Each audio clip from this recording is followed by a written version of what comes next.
ஜெபம். அன்பின் பரலோக பிதாவே, உம்மை நன்றியோடு துதிக்கிறோம் அப்பா. ஸ்தோதரிக்கிறோம், நன்றி செலுத்துகிறோம். உம்முடைய அன்புக்காக, உம்முடைய கிருபைக்காக, உம்முடைய இரக்கங்களுக்காக நன்றி அப்பா. உம்முடைய கிருபை எங்களை தாங்குகிறது, ஏந்துகிறது, சுமக்கிறது, தப்புவிக்கிற தயவுக்காய் நன்றி அப்பா. எங்களுக்கு என்ன என்ன தேவைகளோ எல்லாவற்றையும் சிலுவையில் செய்து முடித்திருக்கிறீர். இந்த சத்தியத்திற்கு நேராக எங்களை வழி நடத்தி கொண்டிருக்கிறீர். சத்திய ஆவியானவரே, வேதத்தின் இரகசியங்களை, மறை பொருட்களை எங்களுக்கு எளிமையாக நாங்கள் புரிந்து கொள்ளும் வகையில் எங்களுக்கு கற்றுக் கொடுக்கிறதற்காக நன்றி அப்பா. தடைகளை, மனக்கடினத்தை இயேசுவின் நாமத்தினாலே அப்புறப்படுத்துகிறேன். சத்தியத்தை அறிந்து கொள்ளக்கூடிய, அதை தாழ்மையாக ஏற்றுக்கொள்ளக்கூடிய இருதயங்களை எங்கள் ஒவ்வொருவருக்கும் நீர் தருகிறதற்காக நன்றி செலுத்துகிறேன். எங்கள் தேவைகளை நீர் அறிந்திருக்கிறீர். எங்களுடைய கேள்விகள், எங்களுடைய பலவீனங்கள், எங்களுடைய சூழ்நிலைகள் எங்களை காட்டிலும் நீர் நன்றாக அறிந்திருக்கிறீர். எங்களுக்கு ஏற்ற மன்னாவை தாரும்.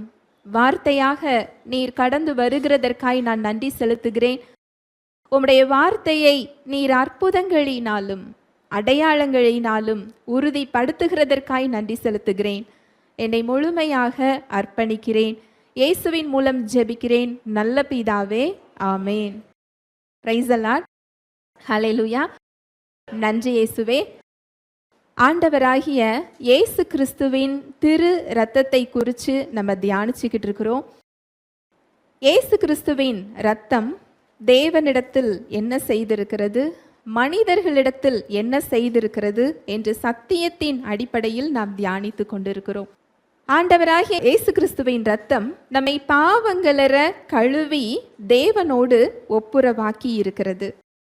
அது மாத்திரமல்ல, தேவனுக்கு பாவத்தின் மீதான கோபத்தை அது அமைதிப்படுத்தி இருக்கிறது, சாந்தப்படுத்தி இருக்கிறது. ஆவியில் மரித்திருந்த நம்மை உயிர்ப்பித்து தேவனுடைய பிள்ளையாக மாற்றி இருக்கிறது. நம்மை நீதிமானாக உருவாக்கி நீதிமான் என்று அறிவித்திருக்கிறது. சத்தியங்களை நாம் தியானித்து கொண்டிருக்கிறோம். ஆண்டவராகிய இயேசு கிறிஸ்துவின் இரத்தம் தேவனுடைய பிரசன்னத்திற்கு செல்லக்கூடிய தைரியத்தையும் தகுதியையும் நமக்கு கொடுத்திருக்கிறது. அது மாத்திரமல்ல, சூழ்நிலைகளை ஆளுகின்ற ராஜாக்களாக, ஆசாரியர்களாக நம்மை உருவாக்கி இருக்கிறது. ஹல்லேலூயா. Praise the Lord. நம்முடைய சூழ்நிலைகளை ஆளுகின்ற ராஜாக்களாக நம்மை உருவாக்கி இருக்கிறது. நம்முடைய வெற்றி எதில் இருக்கிறது என்றால் கிறிஸ்துவினிடத்தில் இருக்கிறது. அவர் சிந்திய இரத்தத்தில் நமக்கு கொடுக்கப்பட்டிருக்கிறது.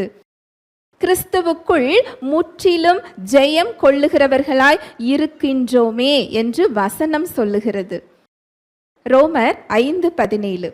அல்லாமலும் ஒருவனுடைய மீறுதலினாலே அந்த ஒருவன் மூலமாய் மரணம் ஆண்டு கொண்டிருக்க, கிருபையின் பரிபூரணத்தையும் நீதியாகிய ஈவின் பரிபூரணத்தையும் பெறுகிறவர்கள் இயேசு கிறிஸ்து என்னும் ஒருவராலே ஜீவனை அடைந்து ஆளுவார்கள் என்பது அதிக நிச்சயமாமே.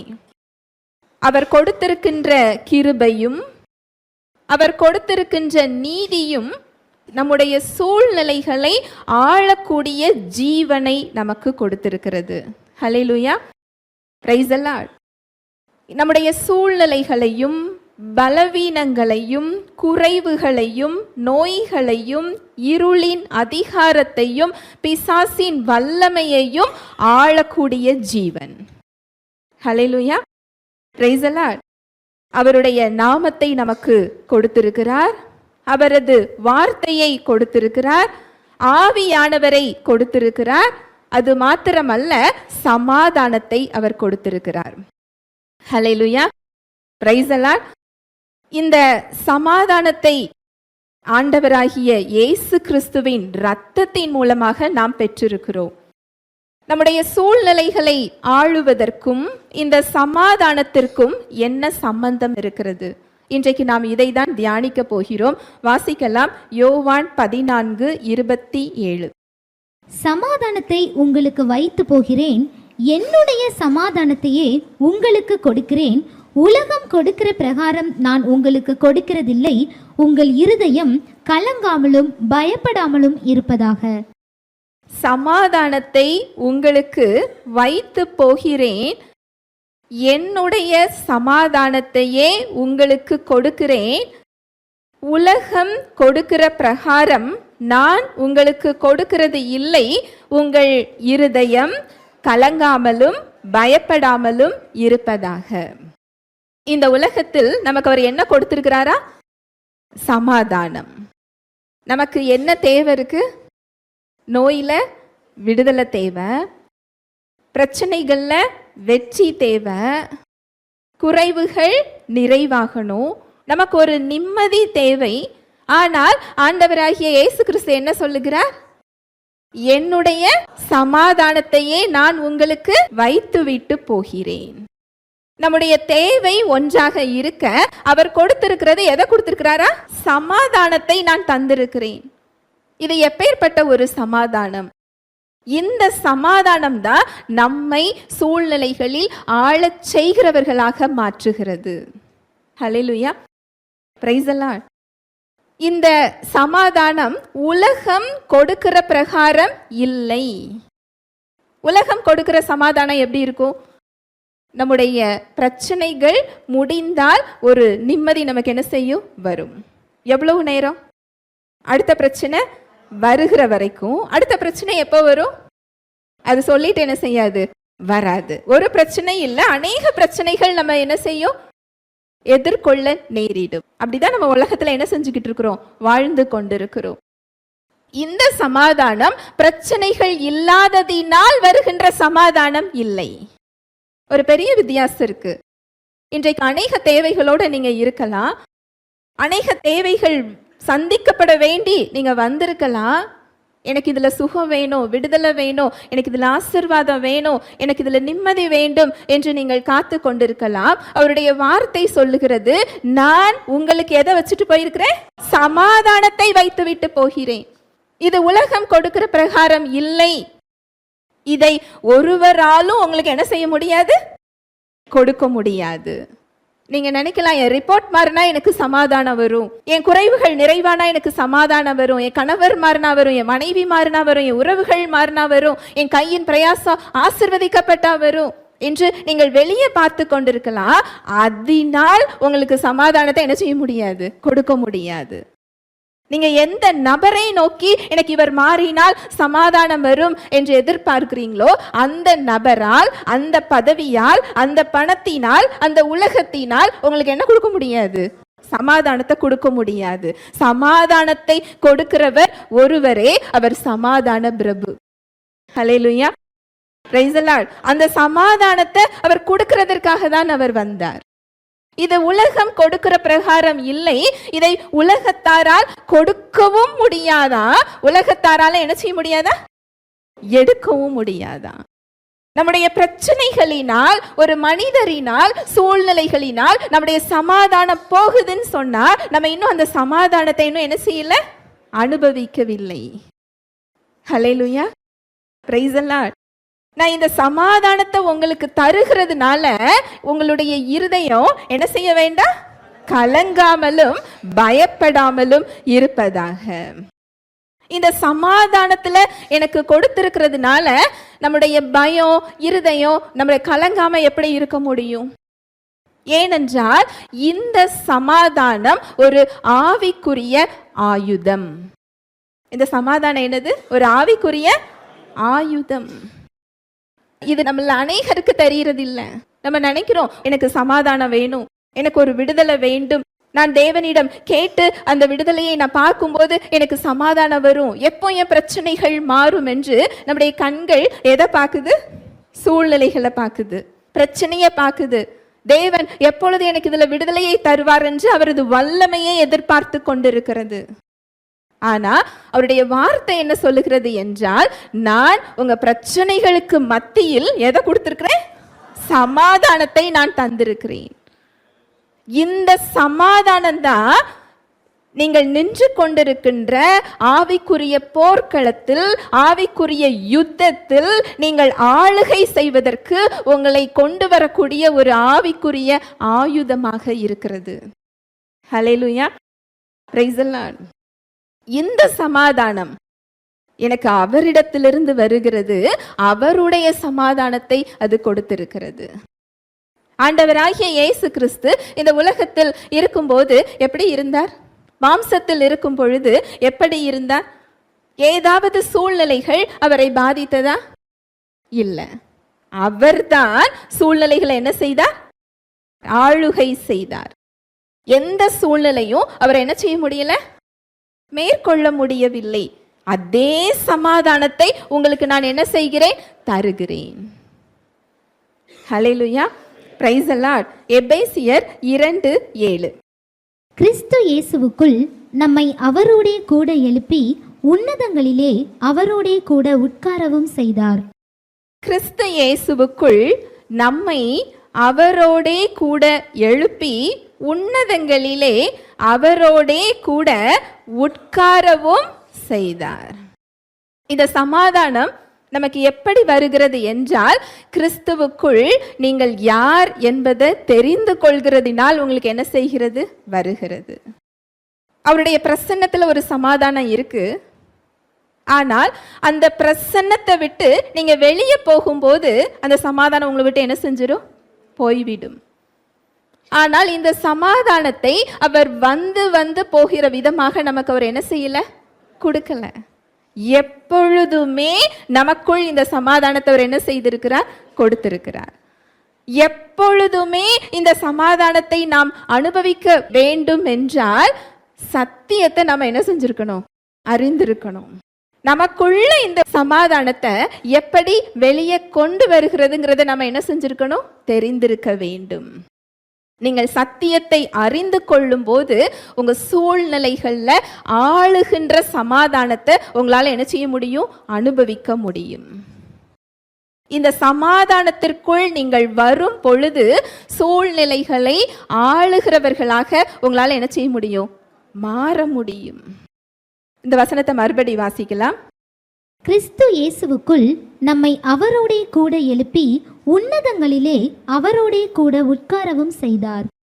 கிறிஸ்து இயேசுவுக்குள் நம்மை அவரோடே கூட எழுப்பி உன்னதங்களிலே அவரோடே கூட என்ன செய்திருக்கிறாரா? உட்காரவும் செய்திருக்கிறார். இது இடத்தை குறிக்கவில்லை. நாம எங்க இருந்துகிட்டு இருக்கிறோம்? பூமியில வாழ்ந்து கொண்டிருக்கிறோம். இது அதிகாரத்தையும் தேவனிடத்தில் செல்லக்கூடிய அந்த தகுதியையும் உரிமையையும் இது என்ன செய்கிறது? குறிக்கிறது.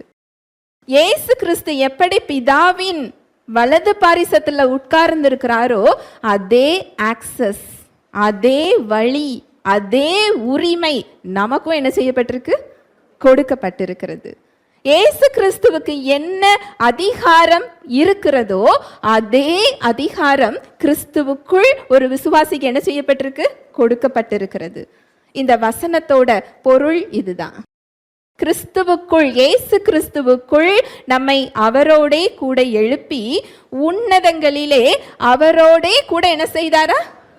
உட்காரவும் செய்தார். இது நம்முடைய பொசிஷன், இயல்பை, நம்முடைய நிலை, கிறிஸ்துவுக்குள்ளான நமது இடத்தை அது என்ன செய்கிறது? குறிக்கிறது. கிறிஸ்துவுக்குள்ள நான் யாராக இருக்கிறேன் என்பதை நாம தெரிந்து கொண்டு அந்த சத்தியத்தை நாம் பற்றி பிடித்து கொள்ளுவோம் என்றால், அதை நம்முடைய சூழ்நிலைகள்ல நினைவு கூர்ந்து அதை வாயை திறந்து நம்ம பேசும் பொழுது இந்த சமாதானம் என்ன செய்யும்? வெளிப்படும். இந்த சமாதானம் வெளியே இல்லை, எங்க இருக்கு?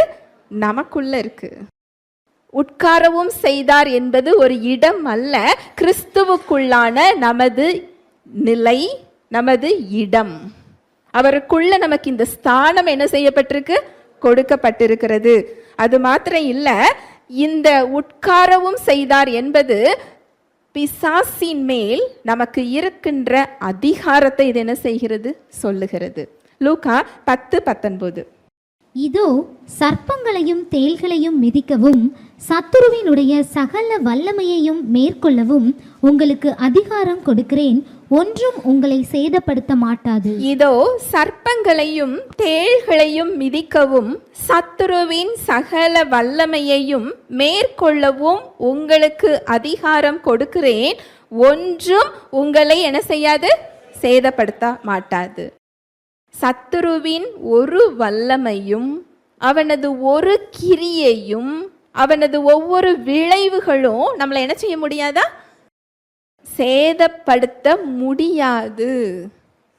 இதுதான் உன்னதங்களில் கிறிஸ்துவோடு கூட நாம் என்ன செய்யப்பட்டிருக்கிறோம், உட்கார வைக்கப்பட்டிருக்கிறோம். நம்முடைய அதிகாரம் இது. இந்த சமாதானத்தை அவர் தந்திருக்கிறார். இந்த பிரச்சனை என்ன செய்ய முடியாது, மேற்கொள்ள முடியாது. அது என்னை ஆளுகை செய்ய முடியாது. நான் அதை என்ன செய்ய முடியும், ஆளுகை செய்ய முடியும். எப்பேற்பட்ட வல்லமையா இருந்தாலும் இருளின் அதிகாரம் நம்மளை என்ன செய்ய முடியாதா, மேற்கொள்ள முடியாது. நாம் அந்த சமாதானத்துல நிற்கும் பொழுது இந்த அதிகாரத்தை அந்த இடம் குறிக்கிறது. அடுத்து இந்த அதிகாரம் மாத்திரம் இல்ல, அவருக்குள் உள்ள ஓய்வு.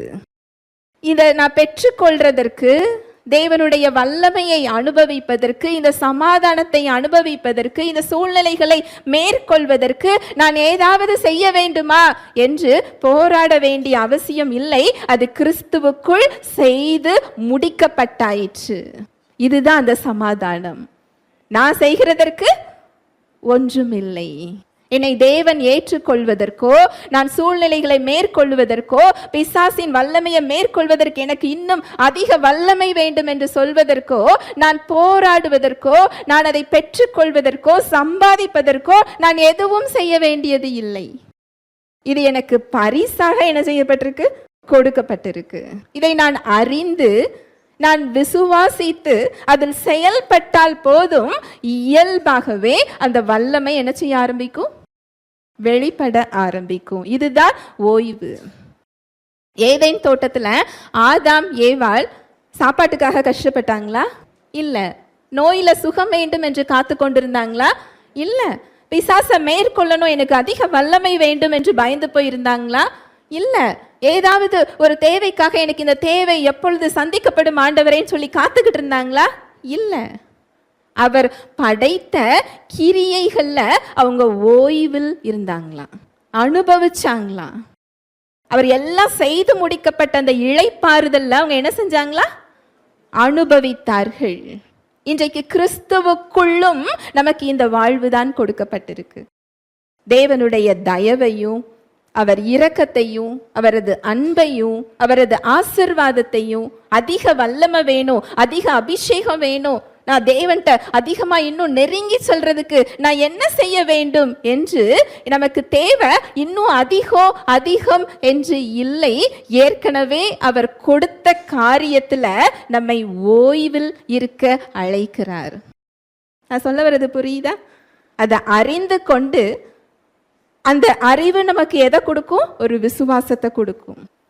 அவரை சார்ந்து கொள்ளும் போது இந்த வல்லமை, இந்த தயவு, இந்த இரக்கம், இந்த சுகம், இந்த அதிகாரம் இதெல்லாம் நம் மூலமாக என்ன செய்ய ஆரம்பிச்சிடும், வெளிப்பட ஆரம்பிக்கும். அவரை சார்ந்து கொள்ளும் போது, அவரோடு இணைந்திருக்கும் போது. இதுதான் ஓய்வு. நான் செய்யறதுக்கு அங்க ஒண்ணுமே இல்லை. இதுதான் அவர் உட்கார வைத்திருக்கின்ற இடம். இது மாத்திரம் இல்ல, இந்த உட்காரவும் செய்திருக்கிறார். அவரோடு கூட நான் உட்கார வைக்கப்பட்டிருக்கிறேன் என்பது அவருக்கும் எனக்குமான நெருக்கத்தையும் உறவையும் அது குறிக்கிறது. ஹல்லேலூயா, பிரைஸ் தி லார்ட். அவரும் நானும் எப்படி இருக்கிறோம், நெருக்கமாக ஒன்றாக இருக்கிறோம். அவருக்கு என்ன அதிகாரம் இருக்கிறதோ, அவருக்கு என்ன ஆளுமை இருக்கிறதோ, அவர் தேவனுடைய பிரசன்னத்துல எப்படி இருக்கிறாரோ, அதே ஆளுமை, அதே அதிகாரம், அதே உரிமை, அதே இடத்தை நாமளும் என்ன செஞ்சிருக்கிறோம்? பெற்றிருக்கிறோம். ஹல்லேலூயா, பிரைஸ் தி லார்ட். இப்ப வாசிக்கலாம் யோவான் 14:27. சமாதானத்தை உங்களுக்கு வைத்து போகிறேன், என்னுடைய சமாதானத்தையே உங்களுக்கு கொடுக்கிறேன். உலகம் கொடுக்கிற பிரகாரம் நான் உங்களுக்கு கொடுக்கிறதில்லை. உங்கள் இருதயம் கலங்காமலும் பயப்படாமலும் இருப்பதாக. சமாதானத்தை உங்களுக்கு வைத்து போகிறேன், என்னுடைய சமாதானத்தையே உங்களுக்கு கொடுக்கிறேன். உலகம் கொடுக்கிற பிரகாரம் நான் உங்களுக்கு கொடுக்கிறது இல்லை. உங்கள் இருதயம் கலங்காமலும் பயப்படாமலும் இருப்பதாக. இந்த சமாதானம் ஆவிக்குரிய போர்க்களத்தில் நமக்கு ஒரு ஆவிக்குரிய ஆயுதமாக கொடுக்கப்பட்டிருக்கிறது. இயேசுவின் நாமம் எப்படி நமக்கு ஒரு ஆயுதமாக கொடுக்கப்பட்டிருக்கிறதோ, தேவனுடைய வார்த்தை எப்படி ஒரு ஆயுதமாக கொடுக்கப்பட்டிருக்கிறதோ, இந்த சமாதானமும் நமக்கு எப்படி கொடுக்கப்பட்டிருக்குதா? ஆயுதமாக கொடுக்கப்பட்டிருக்கிறது. யோவான் 10:10 ஆண்டவராகிய இயேசு கிறிஸ்து சொல்லுகிறார், திருடன் திருடவும் கொல்லவும் அழிக்கவும் வருகிறான், நானோ அவைகளுக்கு ஜீவன் உண்டாயிருக்கவும் அது பரிபூர்ணப்படவும் வந்தேன். இந்த திருடன் முதல்ல திருட வருகிறது எது தெரியுமா? சமாதானத்தை. ஒரு நோய் இருக்கு அப்படின்னு சொல்லி ஒரு டாக்டரோட ரிப்போர்ட் நமக்கு வருது. அதை பார்த்த உடனே நமக்கு முதல்ல எது போகும்? சமாதானம் போகும். பயம் வரும், கலக்கம் வரும். ஒரு தீங்கான ஒரு காரியத்தை கேட்குறோம், ஒரு எதிர்மறையான ஒரு செய்தியை கேட்குறோம், ஒரு கலங்கக்கூடிய ஒரு காரியத்தை கேட்குறோம். முதல்ல எது நம்ம விட்டு போகும்? சமாதானம் போகும். ஆனால் ஒரு விசுவாசிய தேவன் இப்படி என்ன செய்யல? படைக்கல. ஒருவராலும் எடுக்க முடியாத சமாதானம். வசனம் சொல்லுகிறது, நீதிமான் துர்ச்செய்தியை கேட்டு என்ன செய்ய மாட்டானா? பயப்பட மாட்டானா. ஏனென்றால் அந்த சூழ்நிலை நீதிமானை என்ன செய்ய முடியாது? அசைக்க முடியாது, மேற்கொள்ள முடியாது. இதுதான் நம்மை கிறிஸ்துவோடு கூட எங்க உட்கார வச்சிருக்கிறாரா? உன்னதத்தில் உட்கார வைத்திருக்கிறார். ஹல்லேலூயா, பிரைஸ் தி லார்ட். இந்த சமாதானம் என்பது நம்முடைய ஆவிக்குரிய அதிகாரத்தை காண்பிக்கிறது. இயேசு கிறிஸ்து நமக்காக எல்லாவற்றையும் செய்து முடித்து விட்டார் என்பதை காண்பிக்கிறது. இந்த சமாதானம் நமக்குள் அவர் வாழ்ந்து கொண்டிருக்கிறார் என்பதை என்ன செய்கிறது? காண்பிக்கிறது. எவிடன்ஸ், ஆதாரம்.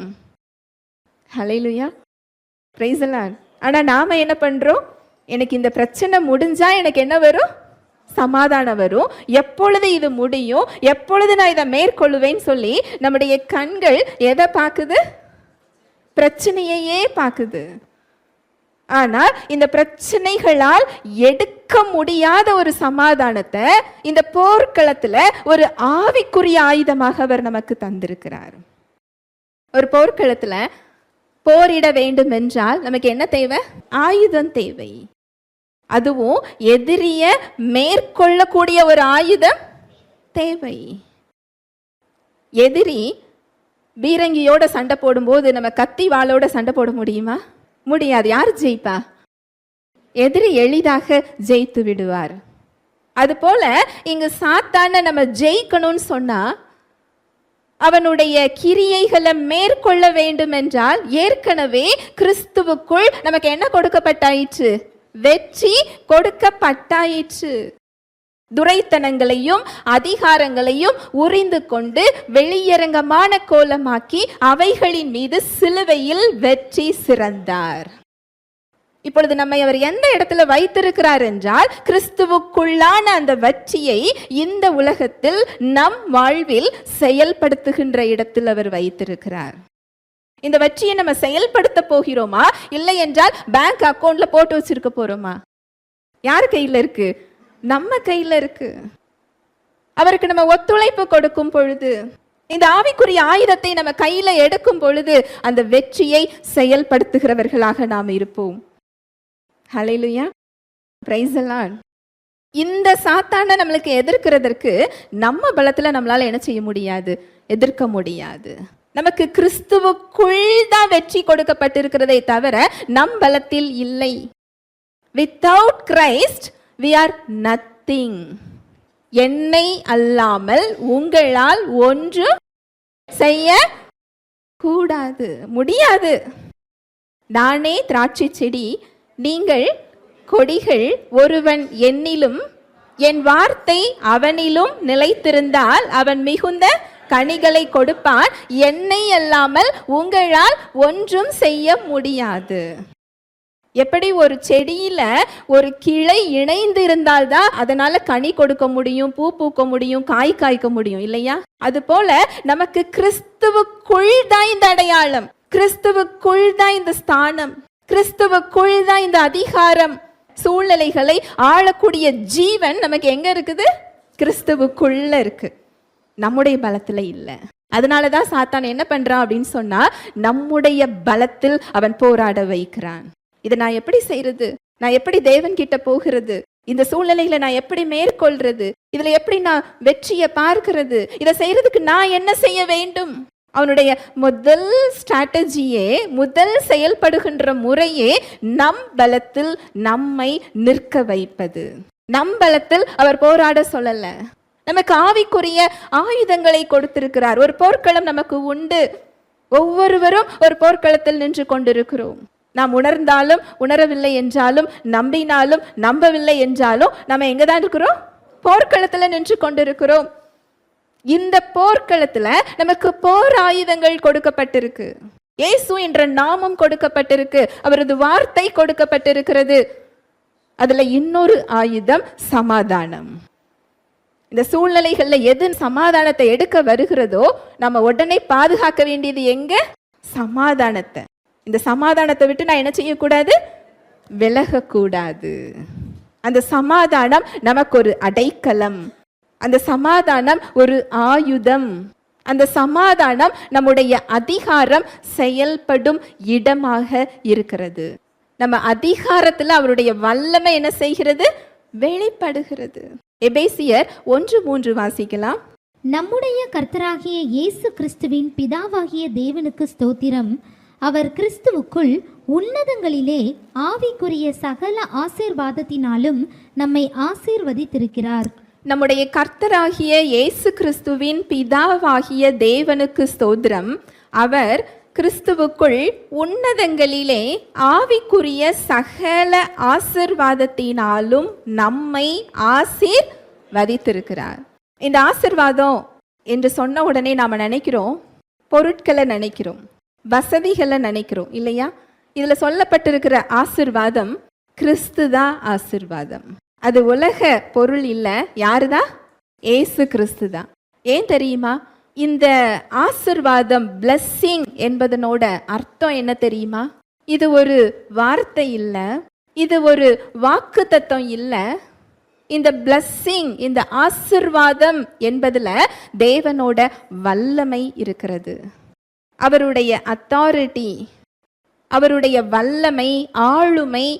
இந்த வல்லமை நம்ம வாழ்க்கையில ஒவ்வொரு பகுதிகளிலையும் நமக்கு தேவையான ஞானத்தையும், நமக்கு தேவையான சுகத்தையும், நமக்கு தேவையான பலத்தையும், நமக்கு தேவையான வழி நடத்துதலையும், நமக்கு தேவையான பாதுகாப்பையும், நமக்கு தேவையான பொருளாதார ஆசீர்வாதத்தையும், நமக்கு தேவையான வெற்றியையும், நம்ம வாழ்க்கையில எல்லா பகுதிகளையும் வெளிப்படுத்துவதற்கு வல்லமை நிறைந்ததாக இந்த ஆசீர்வாதம் இருக்கிறது.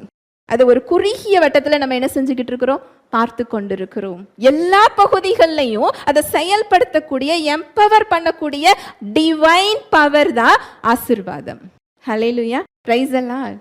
ஏற்கனவே சகல ஆவிக்குரிய ஆசீர்வாதத்தினாலையும் நாம என்ன செய்யப்பட்டுட்டோமா? ஆசீர்வதிக்கப்பட்டு விட்டோம். இதுதான் நம்ம சூழ்நிலைகள்ல சமாதானம். கிறிஸ்துவுக்குள் நாம் யார் என்பதை தெரிந்திருப்பதினால் வருவது, நம்முடைய அடையாளத்தை அறிந்திருப்பதினால் வருவது. இயேசு கிறிஸ்து சிலுவையில் செய்து முடித்த அந்த செயல்கள் வெற்றியை விசுவாசிப்பதினால், அதை சார்ந்து கொள்வதினால் வருகின்ற சமாதானம். இது ஒரு ஆயுதம். ஹல்லேலூயா. Praise the Lord. அடுத்து இந்த சமாதானம் அப்படிங்கிறது நம்முடைய கால்கள்ல நமக்கு கொடுக்கப்பட்டிருக்கின்ற பாத ரட்சை. வாசிக்கலாம் எபேசியர் 6:15. சமாதானத்தின் சுவிசேஷத்திற்குரிய ஆயத்தம் என்னும் பாதரட்சையை கால்களிலே தொடுத்தவர்களாயும். சமாதானத்தின் சுவிசேஷத்திற்கு உரிய ஆயத்தம் என்னும் பாத ரட்சையை கால்களிலே தொடுத்தவர்களாயும். ஒரு போர்க்களத்தில் நம்ம நின்று சண்டை போடணும்னு சொன்னால் நம்ம நிற்கிறது உறுதியாக நின்னாதான் என்ன செய்ய முடியும்? சண்டை போட முடியும் இல்லையா? இதில் இந்த சமாதானத்தின் சுவிசேஷம் நமக்கு எதை கொடுத்துருக்குதா? பாத ரட்சையாக, நம்ம கால்களில் அணியக்கூடிய காலணியாக, ஒரு ஷூவாக நமக்கு என்ன செய்யப்பட்டிருக்கு? கொடுக்கப்பட்டிருக்கிறது. போர்க்களத்தில் நின்று சண்டை போடும்போது நம்முடைய காலில் போட்டிருக்கிற காலணி நம்மை வழுகச் செய்கிறதுன்னு சொன்னால் நம்மளால் நிற்க முடியுமா? முடியாது. ஆனால் இந்த சமாதானம் எந்த சூழ்நிலையாக இருந்தாலும், சாத்தான் எந்த ஆயுதங்களை நம்மீது தொடுத்தாலும் நாம் அசையாமல், நாம் வழுகி விழுந்து விடாமல், நம்ம உறுதியா நிலைச்சு நிற்கிறதற்கு இந்த சமாதானம் நமக்கு கொடுக்கப்பட்டிருக்கிறது. ஹல்லேலூயா, பிரைஸ் தி லார்ட். நாம என்ன நினைக்கிறோம்? நம்ம அவரை நோக்கி பார்க்கும்போது என் பிரச்சனை மாறும், எனக்கு சமாதானம் வரும்னு என்ன செய்கிறோம்? நினைக்கிறோம். ஆனா அவர் அந்த பிரச்சனையில விழுந்து போகாத படிக்கு, அசைக்கப்படாத படிக்கு, நம்ம எங்கேயும் தள்ளி விழுந்து போகாத படிக்கு உறுதியா நிற்பதற்கு எதை கொடுத்திருக்கிறாரா? சமாதானத்தை கொடுத்திருக்கிறார். நான் சொல்ல வர்றது புரியுதா? இந்த சமாதானத்துக்குள்ள நீங்க வந்தீங்கன்னு சொன்னா உங்களுக்கு உள்ள இருக்கிற அந்த தேவ வல்லமை இயல்பாகவே வெளிப்படுறத உங்களால என்ன செய்ய முடியும்? பார்க்க முடியும். அந்த வல்லமை உங்களிடத்துல வெளிப்படுவதற்கு காத்து கொண்டிருக்கிறது. தேவன் எந்தவித ஆசீர்வாதத்தையும், உங்களுக்கு சமாதானத்தையும், சுகத்தையும், பாதுகாப்பையும், உங்களுக்கு தேவையான எதையும், அவரது பிரசன்னத்தையும் அவர் தடுத்து நிறுத்துவதே இல்லை. நான் தரமாட்டேன்னு அவர் சொல்லுகிறதும் இல்லை. நம்மை காட்டிலும் அதை நாம எப்போ அனுபவிப்போம்னு சொல்லி அவர் என்ன செய்து கொண்டிருக்கிறார்? காத்து கொண்டிருக்கிறார். கஷ்டப்பட்டு சம்பாதிக்கிறோம் எதுக்கு? பிள்ளைகள் அனுபவிக்கிறதற்காக. நம்மளுடைய சம்பாத்தியத்தை பிள்ளைகள் அனுபவிக்காம அவங்க கஷ்டப்பட்டுக்கிட்டு இருந்தா நமக்கு எப்படி இருக்கும்? சந்தோஷமா இருக்குமா? பிள்ளைங்க ரொம்ப பத்திரமா வச்சிருக்காங்க அப்படின்னு நினைப்போமா? இல்லை. அனுபவிக்கிறதுக்கு தானேடா நான் சேர்த்து வச்சேன் சொல்லுவோமா இல்லையா? இதை தான் அவர் சிலுவையில் சம்பாதித்திருக்கிறார். ஹல்லேலூயா, பிரைஸ் தி லார்ட். நம்ம அனுபவிக்கிறதற்காக கர்த்தர் நல்லவர் என்பதை என்ன செய்யணுமா? ருசித்து பார், என்ன நீ அனுபவிச்சு பாருன்னு சொல்றாரு. என்னோட அன்பை அனுபவிச்சு பாரு, என் சமாதானத்தை அனுபவிச்சு பாரு, என்னோட வல்லமையை அனுபவிச்சு பாரு, என்னை அனுபவித்து பார். அது அனுபவிச்சாதான் தெரியும். அதுதான் அவரது சந்தோஷம். அவர் விரும்புகிறது அதுதான். அவர் கொடுத்த சுகத்தை நம் சரீரத்தில் அனுபவிப்பது, அவருடைய ஞானத்தை நாம் அனுபவிக்கிறது, அவர் பாதுகாப்பை அனுபவிப்பது, அவர் சமாதானத்தை நாம் அனுபவிப்பது. இயல்பாகவே உலகங்களை உண்டாக்கிய வல்லமை உங்க சூழ்நிலைகளை வெளிப்படுறத உங்களால பார்க்க முடியும். இயல்பாகவே இந்த சமாதானம் நீங்க ஜெபிக்கிறதுனால வர்றது இல்லை. உங்களுக்கு உள்ள சமாதானம், உங்க ஆவியில கொடுக்கப்பட்ட சமாதானம், உங்க புதிய சிருஷ்டியில இருக்கின்ற தெய்வ சமாதானம். ஹல்லேலூயா, பிரைஸ் தி லார்ட். உங்களுக்கு ஒரு சாட்சி சொல்கிறேன். ஒரு சில வருடங்களுக்கு முன்பதாக ஒரு சகோதரிக்கு கேன்சர் என்று சொல்லி அவங்களுக்கு ஆப்ரேஷன் பண்ணியிருக்கிறாங்க. எனக்கு அது எந்த பகுதியிலன்னு மறந்து போயிட்டு, அடுத்தவங்களுக்கு அதே மாதிரி அடுத்த உறுப்புல அந்த கேன்சருக்குரிய சிம்டம், அறிகுறிகள் அவங்களுக்கு என்ன செய்து வருது. ஏற்கனவே அவங்களுக்கு அந்த கேன்சர் இருந்ததுனால அதனுடைய அறிகுறிகள் எப்படிங்கிறது அவங்களுக்கு என்ன செய்யும்? தெரியுது. அதே வலி, அதே சிம்டம், அதே உடம்புல பிரச்சனைகள். பயந்து போய் அவங்க இருந்தாங்க. அவங்களுக்கு இந்த சுவிசேஷம், அவங்களுடைய அம்மா எனக்கு ரொம்ப தெரிஞ்சவங்க அப்படிங்கிறதுனால அவங்க பொண்ணுக்கிட்ட பேச சொல்லியிருந்தாங்க. அவங்க கிட்ட பேசி இந்த சத்தியத்தை கொடுக்கும்போது அவங்களுக்கு கவனம் இல்லை. கிறிஸ்துவுக்குள்ளான அந்த அடையாளத்தை சொல்லும் போதும் அவங்களுக்கு பெருசா கவனம் எதுவும் இல்லை. ஆபிரகாம் அவருக்கு தேவன் கொடுத்த வாக்கு தத்தத்தை சொல்லி, இந்த வாக்கு தத்தத்தை அவர் எப்படி சுதந்தரித்து கொண்டார் என்று அந்த ரோமர் 4:17, 18, 19 வசனங்கள் சொல்லப்பட்டிருக்கும். எப்படி அவர் நம்பிக்கையே இல்லாத சூழ்நிலையில நம்பிக்கையாக விசுவாசித்தார், எப்படி அவர் தன்னை ஆபிரகாம் என்று ஈசாக்கு பிறக்கிறதற்கு முன்பதாகவே தன்னுடைய வாயின் வார்த்தைகளை என்ன செய்தார்? மாற்றினார். தன்னுடைய பலவீனத்தை பார்க்காம வாக்குத்தத்தம் பண்ணியவரை அவர் பார்த்தார். இதை அவங்க சொல்லும்போது அவங்களுக்கு புரிந்தது. ஆபிரகாம் இயல்பாகவே அந்த வாக்குத்தத்தத்தை அவர் என்ன செய்யல? பெறல. அவர் ஒரு ப்ராசஸ்க்குள்ள, அந்த விசுவாசத்துக்குள்ள அவர் என்ன செய்கிறார்? செல்கிறார். அப்படி என்றால் எனக்கு இயேசு கிறிஸ்துவுக்குள் சுகம் கொடுக்கப்பட்டிருக்கிறது என்றால் நானும் அந்த விசுவாசத்துக்குள்ள என்ன செய்யணும்? போக வேண்டும். அந்த கான்செப்ட் அவங்களுக்கு என்ன செஞ்சது? புரிந்தது. ஆபிரகாம் இப்படிதான் பெற்றுக்கொண்டார் என்றால் நானும் எப்படிதான் என்ன செய்ய முடியும்? பெற முடியும். எனக்கு இதை சொல்லித்தாங்கன்னு கேட்க ஆரம்பிச்சாங்க. அவங்களுக்கு பயங்கரமான ஒரு வலி, எழுந்து உட்கார கூட முடியல. இந்த சத்தியத்தை நான் சொல்லி கொடுக்கும்போது அவங்களுக்கு இந்த சுவிசேஷத்தெல்லாம் சொல்லி கொடுத்துட்டு கிறிஸ்துவுக்குள் நான் யார் என்ற சுவிசேஷத்தை, சத்தியத்தை அவங்களுக்கு அனுப்பி வைத்து கேட்க சொன்னேன். இதை கேட்குற இடத்துலையே நான் இல்லை அப்படின்னாங்க. இதை கேட்கறதுக்கு எனக்கு உதவி செய்யுங்கன்னு சொல்லி அந்த பலத்தையும் நீங்கள் யார்கிட்ட தான் கேட்கணும்? அவர்கிட்ட தான் கேட்கணும். கேட்டு அதை கேட்க ஆரம்பிங்கன்னு சொல்லும்போது சாயங்காலம் 4 மணிக்கு என்னை கூப்பிட்டாங்க. எனக்கு வலி குறைந்து விட்டது. எந்த மாத்திரை போட்டும் எனக்கு சரியாகாத வலி இப்போ என்ன செஞ்சுட்டு குறைஞ்சிட்டு நான் ஹாஸ்பிட்டல் போகலை. என் பிள்ளைங்கள்லாம் என்னை கூப்பிடுறாங்க, நான் என்ன செய்யலை? போகலைன்னு சொன்னாங்க. நான் சொன்னேன், இல்லை, பிள்ளைங்க கூப்பிட்டா என்ன செய்யுங்க? போங்க. டாக்டர் செக் பண்ணால் அந்த ட்ரீட்மெண்ட்டுக்கு என்ன செய்ய ஆரம்பிங்க? ஒத்துழைக்க ஆரம்பிங்க. ரிப்போர்ட் உங்களுக்கு என்ன வரும்? நார்மல் என்று வரும். எனக்கு இதில் இவ்வளோ பெரிய சுகம் இருக்குது, எனக்கு மருத்துவத்துக்கு போகணும்னு ஆசை இல்லைன்னு சொல்லி அவங்க ஒரு கட்டாயத்தில் தான் போக ஆரம்பித்தாங்க. அங்கே போய் அது அவங்களுக்கு கேன்சர் தான் என்று டாக்டர் சொல்லி ஒரு பயாப்சி ரிப்போர்ட் அனுப்பணும்னு சொல்கிறாங்க. அந்த பயாப்சி ரிப்போர்ட்டுக்கும் அனுப்பி விட்டாச்சு. வீட்டுக்கு வர்றாங்க. எனக்கு பயாப்சி ரிப்போர்ட் வர்றதுக்கு 10 நாள் ஆகும். எனக்கு இந்த சுவிசேஷத்தை என்ன செய்யுங்க? எனக்கு சொல்லித்தாங்க. இந்த சத்தியங்களை அவங்கள்ட்ட நான் சொல்லி கொடுக்கறது, அவங்க கேட்குறது, இது ஒரு 4-5 நாள் தொடர்ந்து நடந்துக்கிட்டே இருந்தது. ஒரு 6வது நாள் இருக்கும், அவங்க சொல்ல ஆரம்பித்தாங்க, என்னோட பயாப்சி ரிப்போர்ட் எப்படி வரும்? நான் சுகமாயிட்டேன், இயேசுவின் தழும்புகளால் நான் சுகமாயிட்டேன்னு சொல்லி தான் என்ன செய்ய போகுது? வரப்போகிறது. 6வது நாள் அவங்க அந்த விசுவாசத்தை பேச ஆரம்பிச்சிட்டாங்க. அதே போல் 10வது நாள் ரிப்போர்ட் வரும்போது அவங்களுக்கு கேன்சர் இல்லைங்கிற ரிப்போர்ட் அவங்க என்ன செஞ்சாங்க? பெற்றுக்கொண்டாங்க.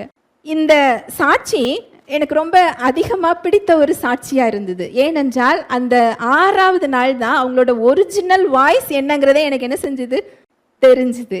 இல்லாட்டி ஒரு கிணத்துக்குள்ள இருந்து கூப்பிட்ட மாதிரி தான் ஒரு குரல் என்ன செஞ்சது? கேட்டது. அந்த சத்தியம் உள்ள போக போக, தேவனுடைய வார்த்தை போகும்போது, அந்த சுவிசேஷம் போகும்போது அவர் என்ன செய்திருக்கிறார் இது அவங்க அறிந்து கொள்ள அறிந்து கொள்ள அறிந்து கொள்ள அந்த சமாதானத்துக்குள்ள வந்துட்டாங்க. அந்த மரண பயத்திலிருந்து முதல்ல அவங்க என்ன செஞ்சாங்க? வெளியே வந்தாங்க.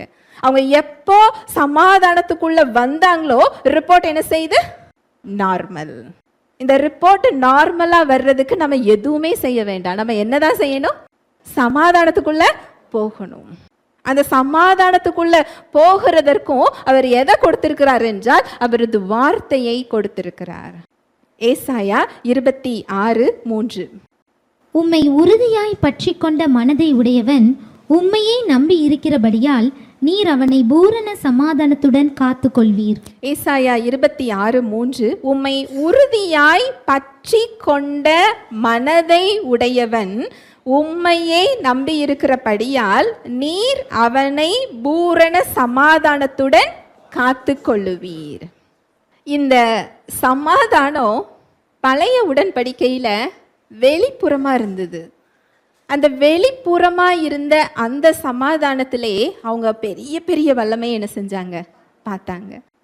யோசபாத் ராஜா 3 ராஜாக்கள் தன்னை எதிர்த்து வருகிறார்கள் என்ற செய்தியை கேட்ட உடனே முதல்ல என்ன செஞ்சாரா?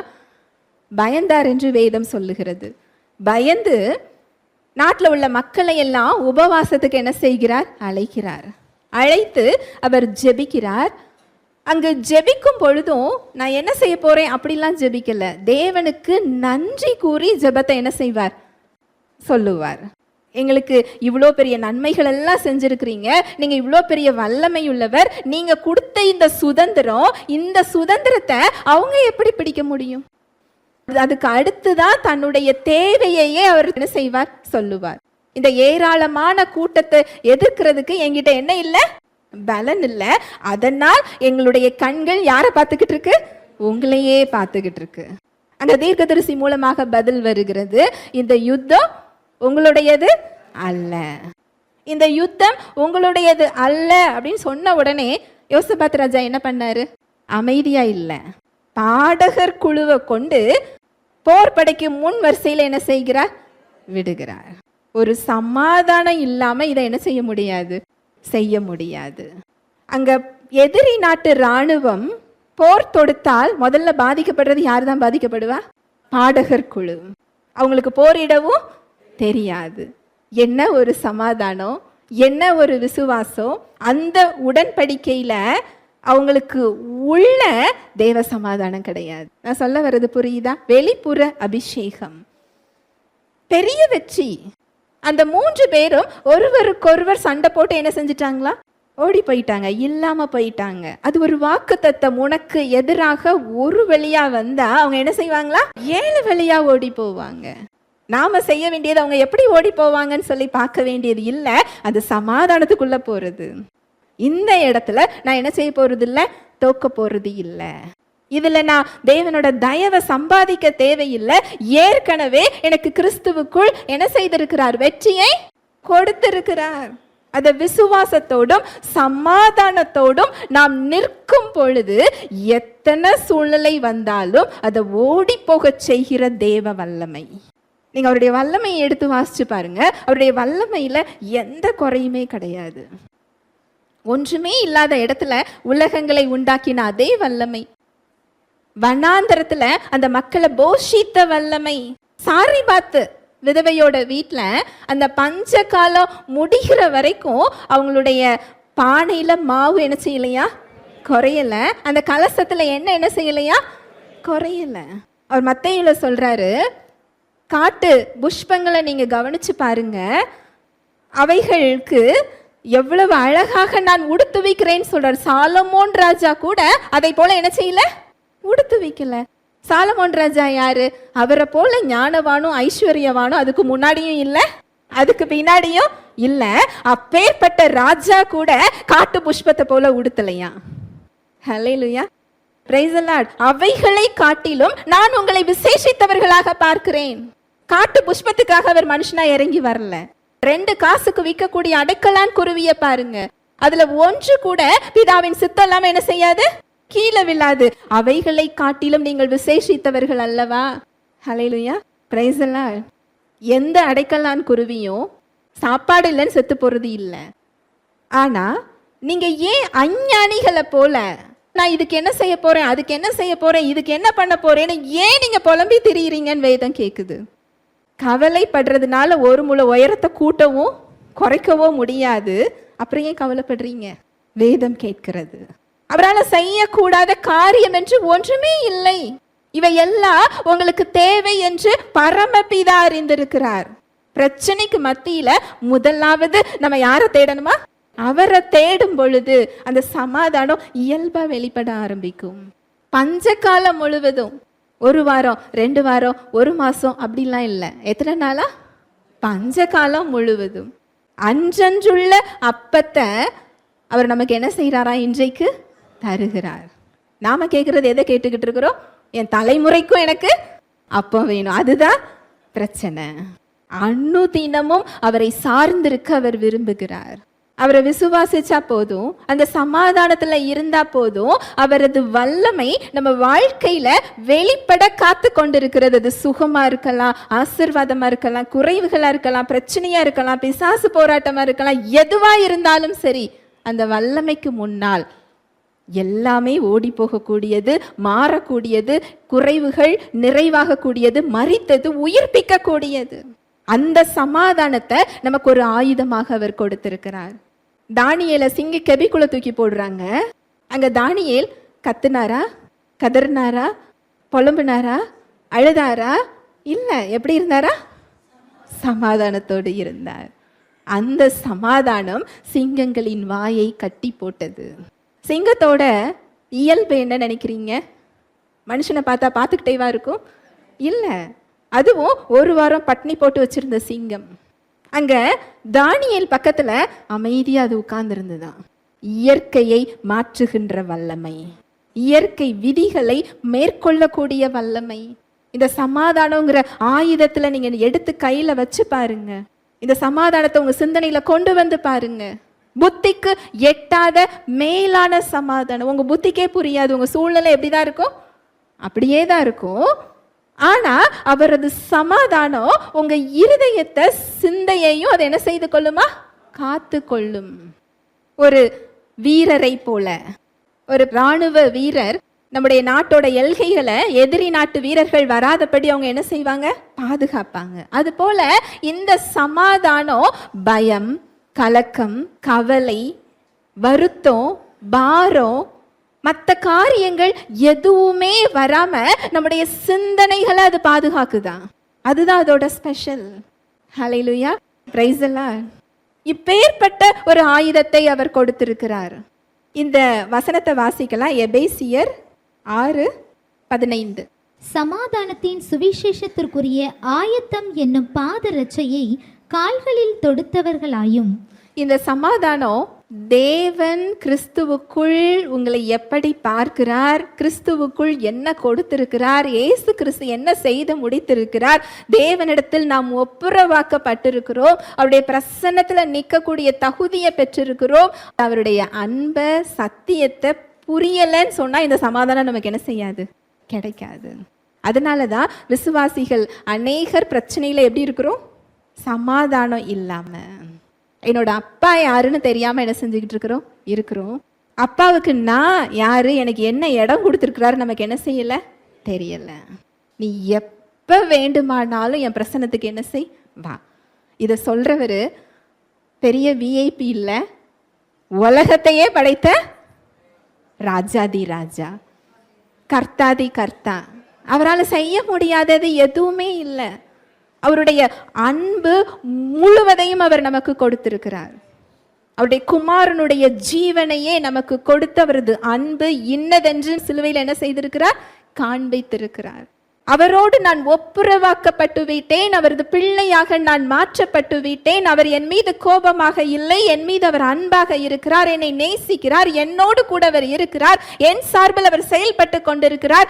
இந்த சமாதானத்தின் சுவிசேஷத்தை நாம் அறியலன்னு சொன்னா அந்த சமாதானத்தை சூழ்நிலைகளை என்ன செய்ய முடியாது, பெற முடியாது. இதை நீங்க தெரிந்து கொண்டு அதை உங்க சூழ்நிலைகள்ல நீங்க பயன்படுத்தும் போதுதான் நீங்க அந்த பாதரட்சையை அணிந்து கொண்டு போர்க்களத்துல நிக்கிறோம்னு அர்த்தம். இந்த சத்தியத்துல நம்ம செயல்படல, இவர் என்ன செய்து முடித்திருக்கிறார் என்பதுல நம்ம நிற்கல அப்படின்னு சொன்னா அந்த பாதரட்சை இல்லாம நம்ம போய் போர்க்களத்துல என்ன செஞ்சுக்கிட்டு நிற்கிறோம். அதுல நிற்க முடியாம வலிகி என்ன செய்யறோம், விழுந்து போகிறோம். இது ஒரு ஆயுதம். சமாதானம் என்பது ஒரு ஆயுதம். நம்ம பிரச்சனையில பலனை முதல்ல பார்க்காம நம்ம கவனம் எங்க இருக்கணும், சமாதானத்தை பெற்றுக்கொள்றதுல இருக்கணும். வாசிக்கலாம். பிலிப்பியர் 4:6-7. நீங்கள் ஒன்றுக்கும் கவலைப்படாமல் எல்லாவற்றையும் குறித்து உங்கள் விண்ணப்பங்களை ஸ்தோத்திரத்தோடே கூடிய ஜெபத்தினாலும் வேண்டுதலினாலும் தேவனுக்கு தெரியப்படுத்துங்கள். அப்பொழுது எல்லா புத்திக்கும் மேலான தேவ சமாதானம் உங்கள் இருதயங்களையும் உங்கள் சிந்தனைகளையும் கிறிஸ்து இயேசுவுக்குள்ளாக காத்துக்கொள்ளும். 6வது வசனம். நீங்கள் ஒன்றுக்கும் கவலைப்படாமல் எல்லாவற்றையும் குறித்து உங்கள் விண்ணப்பங்களை ஸ்தோத்திரத்தோடே கூடிய ஜெபத்தினாலும் வேண்டுதலினாலும் தேவனுக்கு தெரியப்படுத்துங்கள்.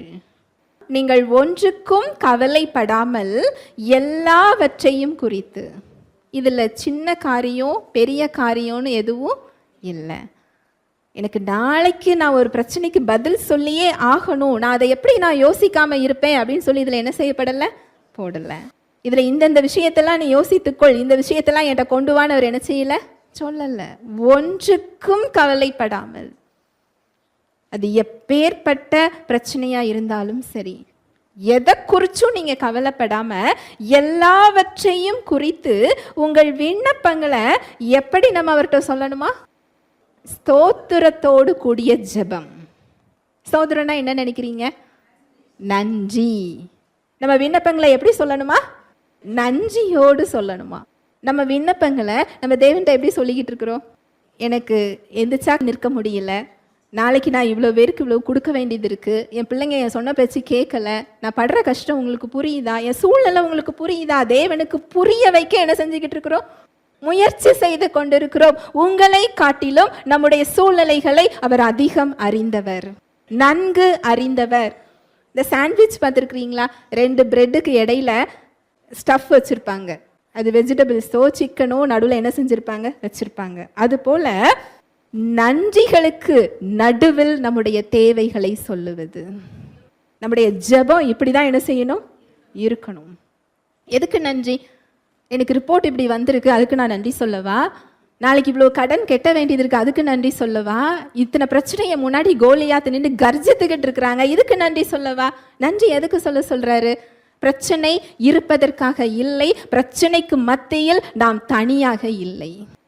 நம்ம தனியாக இந்த யுத்தத்தில் இல்லை, நாம செய்ய போறதும் இல்லை. நம் சார்பில் அந்த யுத்தத்தை செயல்படுவதற்காக உலகத்தை படைத்தவர் இருந்து கொண்டிருக்கிறார். நான் தனியாக இல்லை.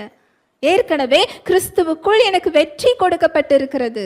அதை நம்முடைய வாழ்வில் செயல்படுத்துவதற்காக அவர் காத்து கொண்டிருக்கிறார். எனக்கு வார்த்தைகளை கொடுத்திருக்கிறார், வாக்கு தத்தங்களை கொடுத்திருக்கிறார். கிறிஸ்துவுக்குள் தேவன் கொடுத்த வாக்கு தத்தங்கள் எல்லாம் ஆம் என்றும் ஆமேன் என்றும் இருக்கிறது.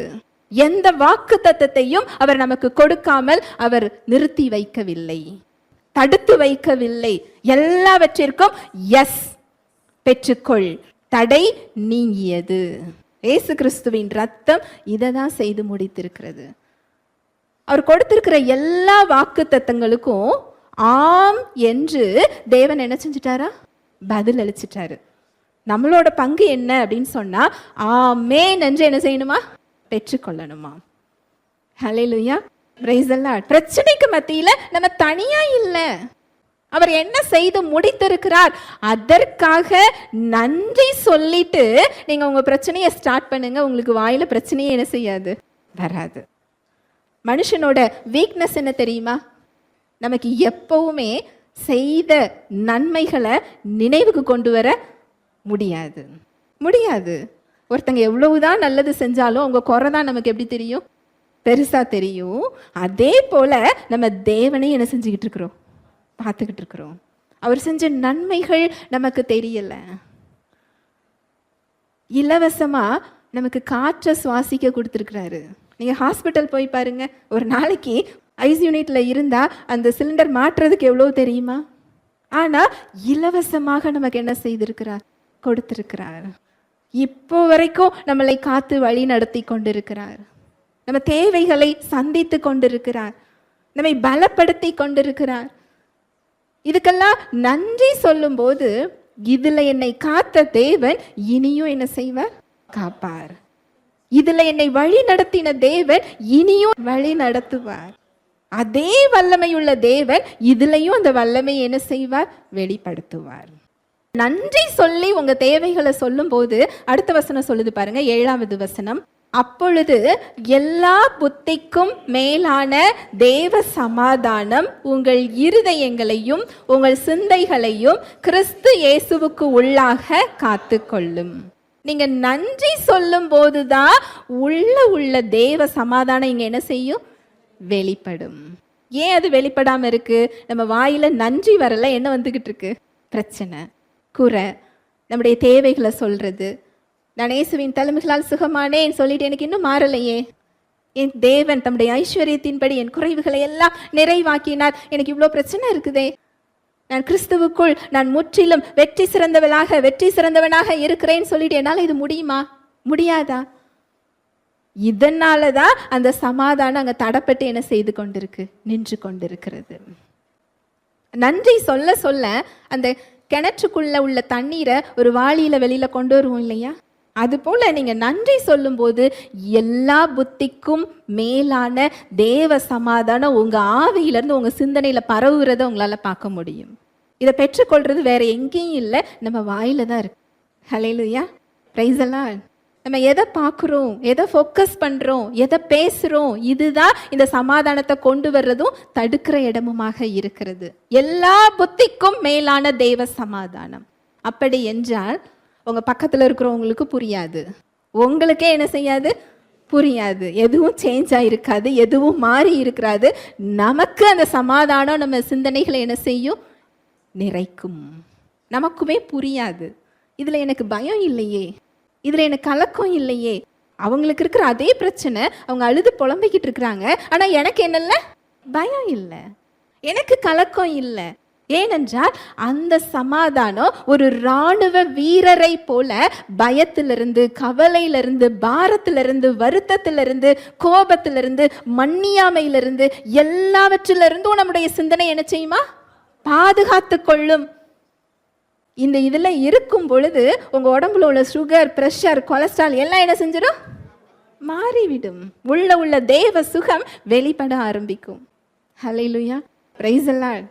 அந்த தயவு இயல்பாகவே வெளிப்படுறத பார்க்க முடியும். தேவ தயவு மனித தயவு மூலமாக வெளிப்படுறத உங்களால் என்ன செய்ய முடியும்? பார்க்க முடியும். நீங்கள் ஓடி ஓடி மனித தயவுக்கு போனாலும் அது ஒரு போராட்டமாக தான் இருக்கும். நீங்கள் இது சமாதானத்துக்குள்ளே வந்து பாருங்க, எதிரிகளையும் நண்பர்களாகும்படி செய்வார். ஹல்லேலூயா, பிரைஸ் தி லார்ட். எல்லா காரியத்திலையும் இது ஒரு பகுதி தான் என்று இல்லை. எப்பேற்பட்ட நோயா இருக்கலாம், எப்பேற்பட்ட குறைவுகளா இருக்கலாம், எல்லா புத்திக்கும் மேலான தெய்வ சமாதானம் அது வல்லமையை வெளிப்படுத்துகிறது மாத்திரம் இல்லை, நமக்கு வழி நடத்துகிற ஞானத்தையும் அது கொடுக்கிறது.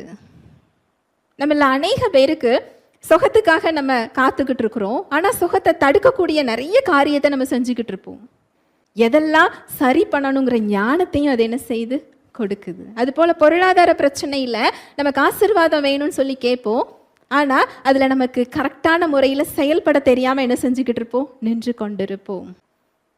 ஹல்லேலூயா, பிரைஸ் தி லார்ட். வரவுக்கு மிஞ்சின செலவு, ஆனால் தேவன் ஆசீர்வதிக்கணும்னு என்ன செய்வோம்?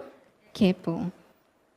ஒரு வசனம் சொல்லப்பட்டிருக்கும், ஒரு கோபுரத்தை கெட்டும் போது அதை கெட்டி முடிக்கிறதற்கு தனக்கு நிர்வாகம் இருக்கா இல்லையான்னு தெரியாமல் அதை கெட்டுறதுக்கு ஆரம்பிக்க மாட்டோம். அதுபோல் நமக்கு இஷ்டத்துக்கு ஒரு இஎம்ஐயை போட்டுட்டு ஒரு செலவை பண்ணிட்டு எனக்கு இந்த கடன் எப்போ மறையும்? நான் சொல்ல வர்றது புரியுதா? அதுக்காக பொருள் வாங்கக்கூடாது என்று நான் சொல்லவில்லை. நீங்கள் அவரை சார்ந்து கொள்ளும் போது, அவருடைய ராஜ்யத்துக்கு விதைக்கும் பொழுது, சரியான திட்டமிடுதலோடு உங்களுடைய செலவுகளை நீங்கள் திட்டமிட்டு செயல்படும் பொழுது, செய்கிற தொழிலுக்கு வேலைக்கு உண்மையாக இருக்கும் பொழுது, நம்ம நினைக்கிறோம் நான் மனுஷனுக்கு தானே வேலை பார்க்குறேன்னு. இல்லை, அந்த இடத்துல நம்மளை வச்சிருக்கிறத யார் தான் வைத்திருக்கிறார்? தேவன் வைத்திருக்கிறார். அந்த கொஞ்சத்தில் நீங்கள் உண்மையாக இருக்கும்போது அநேகத்தின் மீது உங்களை அதிகாரியாக வைப்பேன். கர்த்தருக்கு எப்படி வேலை செய்வோமோ, நாம் வச்சிருக்கப்பட்டிருக்க இடத்துல நம்ம அந்த வேலையை என்ன செய்யணும்? உத்தமமும் உண்மையுமாக செய்யும் போது கையின் பிரயாசங்கள் ஆசீர்வதிக்கப்படும். அது நம்முடைய ஐஸ்வர்யத்தில் இருந்து இல்லை, நம் தேவனுடைய ஐஸ்வர்யத்தில் இருந்து. நம்ம நினைக்கிறோம் இந்த குறைவிலிருந்து, இந்த கொஞ்சத்திலிருந்து இது எப்படி ஆகும்? அவர் நம்முடைய குறைவிலிருந்து நிறைவாகும்னு அவர் சொல்லல, அவர் ஐஸ்வர்யத்திலிருந்து. ஹல்லேலூயா, பிரைஸ் தி லார்ட். அதே போலதான் நோய் விஷயத்திலையும் இயேசுவின் தழும்புகளால் நான் சுகமானேன்னு சொல்லிட்டு நம்மளுடைய பழக்க வழக்கத்துல எந்த மாற்றமும் நம்ம கிட்ட என்ன செய்யல இல்லை. அந்த சுகத்துக்கு தடுக்கக்கூடிய காரியங்கள் இருந்ததுன்னா ஆவியானவர் அந்த ஞானத்தை நமக்கு என்ன செய்வார்? கொடுப்பார். அவருக்கு ஒத்துழைக்க வேண்டிய இடத்துல நம்ம என்ன செய்யணும்? ஒத்துழைக்கணும். ஹல்லேலூயா, பிரைஸ் தி லார்ட். இந்த சமாதானத்தையும் அவர் தருகிறார், இந்த வழி நடத்துதலையும் அவர் என்ன செய்கிறார்? கொடுக்கிறார். ரோமர் 16:20. சமாதானத்தின் தேவன் சீக்கிரமாய் சாத்தானை உங்கள் கால்களின் கீழே நசுக்கி போடுவார். நம்முடைய கர்த்தராகிய இயேசு கிறிஸ்துவினுடைய கிருபை உங்களுடனே கூட இருப்பதாக. ஆமேன். நம்முடைய தேவனுக்கு ஒரு பேர் இருக்கு. என்ன பேரு? சமாதானத்தின் தேவன். அவர் கலகத்தின் தேவன் எங்கேயுமே என்ன செய்யல, போடல. குழப்பத்தின் தேவன் என்றும் போடப்படவில்லை. சமாதானத்தின் தேவன் சீக்கிரமாய் சாத்தானை உங்கள் கால்களின் கீழே நசுக்கி போடுவார்.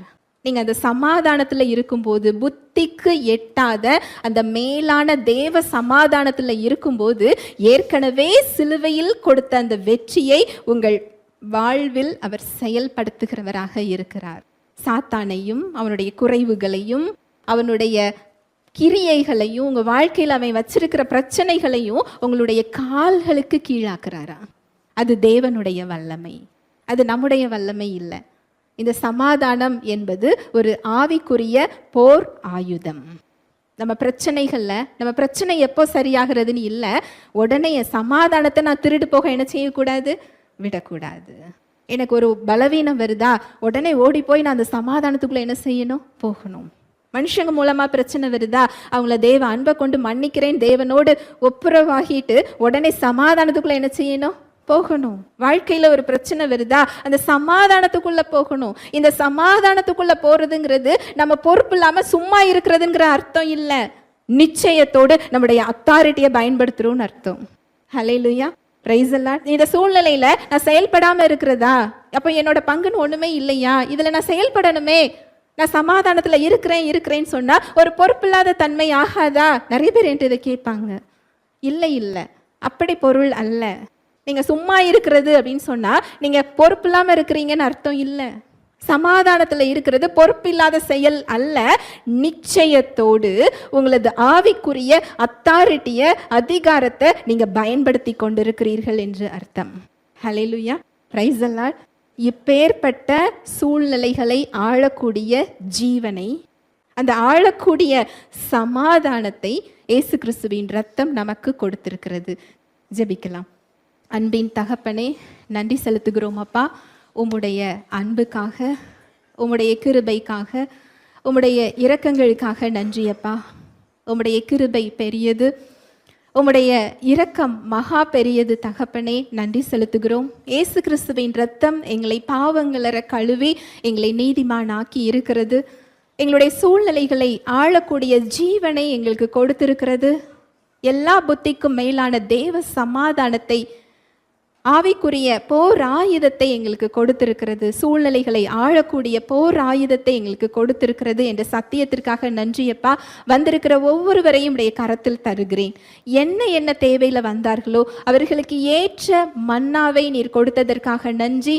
அவர்களோடு நீர் பேசியதற்காக, இடைப்பட்டதற்காக நான் நன்றி செலுத்துகிறேன் அப்பா. அவங்க தேவைகளை அறிந்திருக்கிறீர். அவங்க வாழ்க்கையில், அவங்க சரீரத்தில், அவங்க சூழ்நிலைகளில் என்ன தடைகள் இருக்கிறதோ எல்லா தடைகளையும் இயேசுவின் நாமத்தினாலே நான் அப்புறப்படுத்துகிறேன். அவங்க மன விருப்பங்களை நீர் கொடுத்ததற்காக நன்றி. அவர்கள் பெற்றுக்கொண்டதற்காக நன்றி. அவர்களுடைய கோணலான வழிகள் செவ்வையாக்கப்பட்டதற்காக நன்றி. கரடு முரடான பாதைகள் நேராக்கப்பட்டதற்காக நன்றி. குறைவுகள் நிறைவானதற்காக நன்றி. பலவீனங்கள் மாறியதற்காக நன்றி அப்பா. அவங்க செய்வதெல்லாம் வாய்க்க செய்கிறதற்காக நன்றி. மலை மேல் இருக்கிற பட்டணமாக வெளிச்சமாக நீர் மாற்றியதற்காக நன்றி. இப்படி சமூகம் முன் செல்கிறதற்காக நன்றி அப்பா. வாழ்நாள் எல்லாம் நன்மையும் கிருபையும் பின்தொடர்கிறதற்காக நன்றி. தேவ அன்பு, தெய்வ வாழ்வு, தெய்வ சமாதானம், தெய்வ சுகம், தெய்வ பாதுகாப்பு ஒவ்வொருவரது இருதயம், சிந்தனைகளை கிறிஸ்து இயேசுவுக்குள்ளாக காத்து கொள்கிறதற்காக நன்றி செலுத்துகிறேன். இயேசுவின் நாமத்தினாலே ஆசிர்வதிக்கிறேன். இயேசுவின் மூலம் ஜெபிக்கிறேன் நல்ல பிதாவே, ஆமென்.